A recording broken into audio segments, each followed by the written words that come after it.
The moment I stood up at my own wedding reception, I saw my father's smug expression transform into shock. He'd spent years dismissing me as his disappointing daughter, but in 30 seconds, I was about to become his boss. I always dreamed my wedding day would be perfect. Instead, it became the day I finally showed my family who I really was. But to understand what happened at that reception, you need to know how I got there. My name is Emma Chen, and I grew up in the shadow of my father's expectations. Chen wasn't just a successful businessman, he was a titan of the industry who had built Chen Technologies from nothing into a multi-million-dollar empire. Every dinner conversation revolved around business strategies, market expansions, and the legacy he was building, a legacy I was apparently never good enough to be part of. Business is in our blood, he would say, looking proudly at my older brother Marcus. Well, most of our blood. That last part was always directed at me, along with a disapproving glance that made me feel about 2 inches tall. While Marcus followed perfectly in our father's footsteps, Wharton Business School, MBA, fast-tracked to executive positions, I chose a different path, computer engineering. My father's voice dripped with disdain when I announced my college major. Engineers work for people like us, Emma, they don't lead companies. But I saw something he didn't. While he was focused on old-school business models and traditional corporate structures, I recognized that the future belonged to those who could build it, line by code line. I graduated at the top of my class, but my father didn't attend the ceremony. He was too busy attending Marcus's MBA graduation that same weekend, an actual achievement, he called it. For 3 years after college, I worked at various tech startups, learning everything I could about both the technical and business sides of the industry. My father saw it as aimless drifting. When are you going to get a real job? He would ask at every family gathering. Marcus is already a vice president at Chen Technologies. What he didn't know was that I was building something that would change everything. It started in my tiny apartment's spare bedroom, a revolutionary cybersecurity system that could adapt and evolve in real time to counter new threats. While Marcus was attending board meetings and playing golf with executives, I was coding until 3 a.m. Fueled by coffee and determination. The first version of my security software caught the attention of a small venture capital firm. Their initial investment allowed me to hire 2 other engineers and rent a small office space. My mother, during one of her rare moments away from my father's influence, secretly helped me furnish it. I don't understand what you're building, she admitted as we assembled cheap desks from IKEA. Yeah, but I've never seen you so passionate about anything. The next 2 years were a blur of coding, pitching to investors, and slowly building my company, Secure Core Technologies. We won our first major contract with a mid-sized bank, then another, then a government agency quietly reached out about using our software. I kept my success quiet at family dinners. I still played the role of the underachieving daughter. When my father bragged about Marcus's latest accomplishment, I would smile and push food around my plate. When relatives asked about my little computer job, I gave vague answers about doing okay. Then I met David. He was different from anyone I'd ever known, a brilliant architect who saw the world in terms of possibilities rather than limitations. He didn't care about my family's money or status. In fact, the first time we met, he had no idea who the Chens were. You seem surprised, I said when he finally found out about my family. I am, he admitted. You're nothing like what I'd expect from a wealthy family's daughter. You're real. We fell in love over late-night conversations about design principles, technological innovation, and our dreams for the future. When he proposed a year later, I didn't hesitate to say yes. My father, of course, had opinions about that too.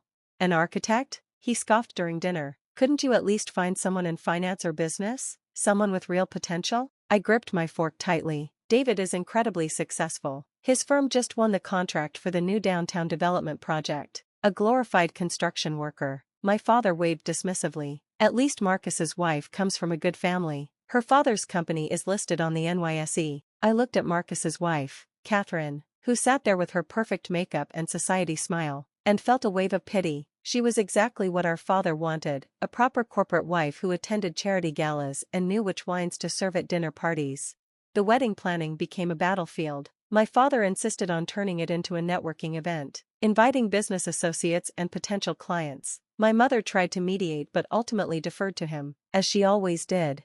Even Marcus pulled me aside one day at the office. Just let Dad have his way, he advised. You know how he gets. Besides, it's not like you're paying for it. But I was. Every cent of my wedding was being paid for by Secure Core's profits, not that anyone knew that. What they also didn't know was that Secure Core had just gone public in a quiet but incredibly successful IPO. My ownership stake was worth $89 million. And that wasn't even the biggest secret I was keeping. 3 months before the wedding, I discovered something interesting during a routine security audit. Chen Technologies, my father's precious company, had serious vulnerabilities in their cybersecurity infrastructure, the kind of vulnerabilities that my software was designed to prevent. I could have warned them. Instead, I waited and watched through my networks as multiple small breaches occurred, nothing damaging, I made sure of that, but enough to send their stock price dropping and create panic among the board members. Then, through a series of shell companies, I began buying shares, lots of shares. The week before my wedding, I owned 22% of Chen Technologies. My father had no idea that his disappointing daughter was now one of his company's largest shareholders. The wedding day arrived, sunny and perfect. The ceremony was beautiful, exactly as David and I had planned, but I knew the real show would be at the reception, when my father would give his toast.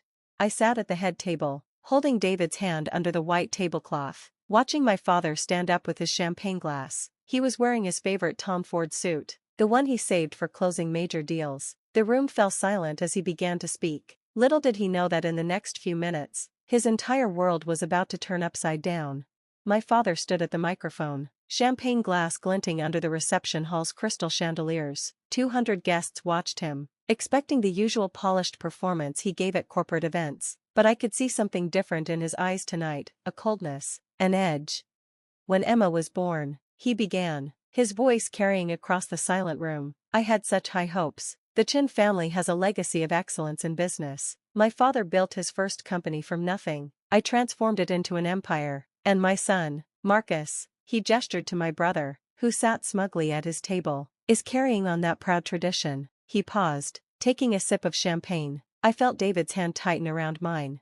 But Emma chose a different path. Against all our family's advice, she went into, he wrinkled his nose slightly, computer programming, a path for people who work for others, not leaders. Murmurs rippled through the crowd. I saw David start to stand, but I squeezed his hand, holding him back. Not yet. And now she's married an architect. My father's lips curved in what might have looked like a smile to others, but I recognized it as a sneer. I suppose we should be grateful she's found someone who can at least design the buildings that real business leaders will work in. Catherine, Marcus's wife, let out a small laugh, quickly covered by her napkin. A few of my father's business associates chuckled politely. The truth is, my father continued, his voice hardening, some people just aren't meant for greatness. Emma will never amount to anything significant. She's been, and always will be, a disappointment to the Chen legacy. The room fell silent. Even those who had laughed looked uncomfortable now. My mother stared at her plate, hands twisted in her lap. Marcus couldn't quite hide his smirk. I stood up slowly, smoothing my wedding dress. Thank you for those heartfelt words, Dad. I have a few things to say too. I nodded to Michael, my chief technology officer, who had been posing as a photographer. He pressed a button on his laptop, and suddenly the large screens around the reception hall, the ones my father had insisted on having for his business presentation later, came to life. What is this? My father demanded, but his voice faltered as he saw what was displayed. On the screens were Secure Core's financial statements, stock prices, and, most importantly, my ownership stake, $89 million in my name alone. You see, Dad, while you were busy grooming Marcus to run your company, I was building my own, Secure Core Technologies. Perhaps you've heard of it? We're the ones who developed the adaptive cybersecurity system that's now used by most major banks and government agencies. My father's face had gone pale. Marcus was frantically typing on his phone, probably looking up Secure Core's public records. But that's not all, I continued, my voice steady. 3 months ago, we discovered some interesting vulnerabilities in Chen Technologies' security infrastructure, the kind that could devastate a company if exploited by the wrong people. Another nod to Michael, and new information appeared on the screens, stock purchases, board meeting minutes, ownership percentages. I could have warned you, I said, walking around the table to stand directly in front of my father. Instead, I watched your stock price drop as minor breaches occurred, and then, through various shell companies, I started buying shares. Understanding dawned in my father's eyes. No, he whispered. Yes, I smiled. As of this morning, I own 22% of Chen Technologies, and tomorrow, when the market opens, I'll own even more, because tonight several board members will announce their retirement, board members who, coincidentally, have all agreed to sell their shares to me. Marcus stood up so quickly he knocked over his champagne. You can't do this, Dad. She can't do this. Actually, I can. And I have. I turned to address the shocked guests. Ladies and gentlemen, I'm pleased to announce that effective tomorrow, Secure Core Technologies will begin a merger with Chen Technologies. We'll be implementing our superior security systems, modernizing their outdated infrastructure, and bringing the company into the 21st century. My father finally found his voice. You planned this. You planned all of this. I learned from the best. Dad, isn't this what you always taught us? Identify weaknesses, seize opportunities, never show your hand until you're ready to win. The room erupted in chaos. Business reporters who had come to cover the society wedding of the year were suddenly scrambling to report on the biggest tech merger story instead. My father's face had turned an alarming shade of red, while Marcus looked like he might faint. I walked back to David, who was beaming with pride. He knew everything, of course, had known for months. Ready to face the cameras, Mr. Chen? I asked. He grinned. Lead the way, Mrs. Chen Pierce, CEO of Secure Core Technologies. The aftermath was everything I expected and more. The merger made headlines across every business publication. Chen Technology stock soared once investors learned of Secure Core's involvement. Marcus was quietly moved to a non-executive position. And my father? Well, my father had to adapt to a new reality. His first board meeting under my leadership was particularly memorable. This is the security upgrade proposal, I said, sliding documents across the table to him. I'll need your signature by the end of the day. He stared at me for a long moment, then picked up his pen. You really did it, he said quietly. You built something remarkable. Yes, I replied, I did, without your help, without your approval, and without following your path. And that's what really bothers you, isn't it? He signed the papers without responding. As he stood to leave, he paused at the door. Your mother wants you to come to dinner on Sunday. I smiled. I'll be there. And Dad? This time, I'll give the toast. 1 year later, Chen Secure Core Technologies was valued at over $3 billion. My father still sits on the board, though now he listens more than he speaks. Marcus found his own path, starting a small consulting firm. Turns out he's better at advising businesses than running them. And my mother? She finally started speaking up at family dinners. David and I bought a penthouse overlooking the city, but we kept my old apartment where I built Secure Core's first prototype. Sometimes I go there to work late at night, remembering those early days when everyone thought I was wasting my time. The media loves to call it a revenge story, how the underestimated daughter took over her father's company, but it's really about something else. It's about building something on your own terms, about proving that success doesn't have to follow someone else's blueprint. Last week, my father actually asked for my advice about a new tech investment. You see things differently, he admitted. You see the future. I looked out at the city skyline from my office, the same office that used to be his. No, Dad, I said, I don't just see the future, I build it. And that's worth more than any inheritance he could have given.